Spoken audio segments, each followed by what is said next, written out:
السلام علیکم ورحمۃ اللہ وبرکاتہ۔ بسم اللہ والصلاة والسلام علی رسول اللہ صلی اللہ علیہ وسلم۔ قال اللہ تعالی فی القرآن المجید والفرقان الحمید، اعوذ باللہ من الشیطان الرجیم، بسم اللہ الرحمن الرحیم۔ ان الذین آمنوا وعملوا الصالحات واقاموا الصلاة وآتوا الزکاة لهم اجرهم عند ربهم ولا خوف علیہم ولا هم یحزنون۔ محترم ناظرین، دروس رمضان من جانب مقامی جمعیت اہل حدیث ادونی کی جانب سے منعقدہ کردہ پروگرام میں پھر سے ایک مرتبہ آپ کا استقبال ہے۔ آج جس عنوان کے تحت، جس ٹاپک کے تحت میرا یہ ویڈیو نکلنے والا ہے، وہ عنوان ہے زکوٰۃ کے فوائد اور انسانی زندگی پر اس کے اثرات۔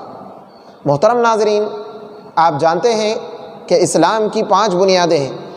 ان میں سے ایک اہم بنیاد، ایک عظیم عبادت زکوٰۃ ہے، اور یہ زکوٰۃ ایسی عبادت ہے کہ جس سے انسانوں کے اندر اخوت، محبت، ہمدردی، ایک دوسرے کا غم گساری، یہ ساری چیزیں انسان کے اندر پیدا ہوتی ہیں، اور یہ افزائش مال کا بہترین ذریعہ ہے۔ انسان سوچتا ہے کہ میں زکوٰۃ نکالوں گا، صدقہ و خیرات کروں گا، اللہ کی راہ میں خرچ کروں گا تو میرا مال کم ہوگا، لیکن یاد رکھ لیجئے اللہ رب العالمین اس مال کو بڑھائے گا، اور جو انسان اس چیز سے، زکوٰۃ دینے سے انحراف کرتا ہے، روگردانی کرتا ہے، وہ باغی ہے، وہ اسلام کا باغی ہے۔ جیسا کہ آپ صلی اللہ علیہ وسلم، حضرت ابوبکر صدیق رضی اللہ عنہ کے زمانے میں مانین زکوٰۃ نے زکوٰۃ دینے سے انکار کیا تو حضرت ابوبکر صدیق رضی اللہ عنہ نے ان سے جہاد کرنے کا حکم دیا۔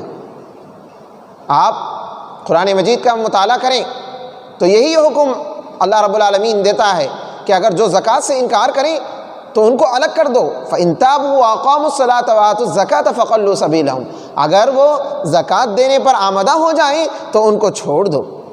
اگر آپ اس کے وعید کے بارے میں دیکھیں تو قرآن مجید میں اللہ رب العالمین نے فرمایا وَالَّذِينَ يَكْنِزُونَ الذَّهَبَ وَالْفِضَّةَ وَلَا يُنْفِقُونَهَا فِي سَبِيلِ اللَّهِ فَبَشِّرْهُم بِعَذَابٍ أَلِيمٍ۔ محترم ناظرین، اگر اس کو تربیتی نظر سے دیکھا جائے تو اللہ تعالیٰ یہاں انسان کو آزمانا چاہتا ہے کہ انسان کی محبت مال میں بہت زیادہ ہوتی ہے۔ اگر آپ دیکھیں تو انسان مال کا بہت لالچی ہوتا ہے، ہر طریقے سے کمانے کی کوشش کرتا ہے۔ اللہ تعالیٰ یہاں آزمانا چاہتا ہے، کھڑے کھوٹے کی پرکھ یہاں کرنا چاہتا ہے کہ انسان کو مال کو جو سب سے عزیز اس کا ہوتا ہے، اگر اس میں خرچ کرتا ہے تو وہ ساری قربانیاں کر سکتا ہے۔ اگر مال میں اگر وہ خرچ نہیں کر سکتا، مال میں تنگی کرتا ہے، اگر اس کی لالچ ختم نہیں ہوتی تو ساری قربانیاں وہ نہیں دے سکتا۔ اور جس انسان کے اندر انفاق فی سبیل اللہ کا مادہ پیدا ہو جائے، جو اللہ کی راہ میں خرچ کرنا کے لیے آگے بڑھ جائے، تو وہ ساری راہوں میں خرچ کرتا ہے۔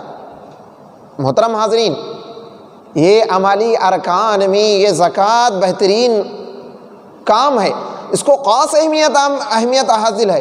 کیوں؟ اس کا تعلق پورے معاشرے سے ہوتا ہے۔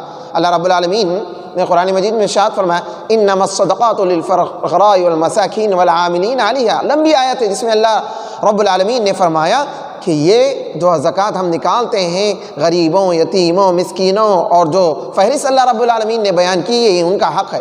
آج اس کے برخلاف ہو رہا ہے۔ آج کے دور میں مسلمان بدحالی، غربت، افلاس کا شکار ہیں۔ اس کی وجہ کیا ہے؟ اس کی وجہ یہ ہے کہ آج خوشحال لوگ، مالدار لوگ جس طریقے سے زکوٰۃ نکالنا ہے اس طریقے سے نہیں نکال رہے ہیں۔ اس کی وجہ سے کیا ہو رہا ہے؟ فقر و فاقہ بڑھ رہا ہے، غربت بڑھ رہی ہے، اور معاشرے سے ایسے لوگ جنم لے رہے ہیں، اور اس غربت سے ایسے لوگ برپا ہو رہے ہیں کہ چوری کر رہے ہیں، ڈاکہ زینی کر رہے ہیں، اور طرح طرح کی برائیوں میں ملوث ہیں۔ تو ایسی حالات میں ہمیں کیا کرنا چاہیے کہ ایک دوسرے کا تعاون کرنا چاہیے، ایک دوسرے کی غمگساری کرنا چاہیے، ایک دوسرے کا درد سمجھنا چاہیے، مصیبتوں میں، مشکلوں میں، پریشانیوں میں ایک دوسرے کی مدد کرنا چاہیے، اور ایک دوسرے کا تعاون کرنا چاہیے، اور اس زکوٰۃ کے سلسلے میں ہمیں آگے بڑھنا چاہیے۔ انشاءاللہ زکوٰۃ کے بہت سارے فوائد ہیں، ہمیں چاہیے کہ زکوٰۃ کے فوائد کو سامنے رکھتے ہوئے ہمیں زکوٰۃ کا مال نکالنا چاہیے۔ اللہ رب العالمین سے دعا ہے کہ اللہ رب العالمین ہمیں صحت مند غور و فکر کا اور کردار کا غازی بنائے۔ آمین ثم آمین۔ والسلام علیکم ورحمۃ اللہ وبرکاتہ۔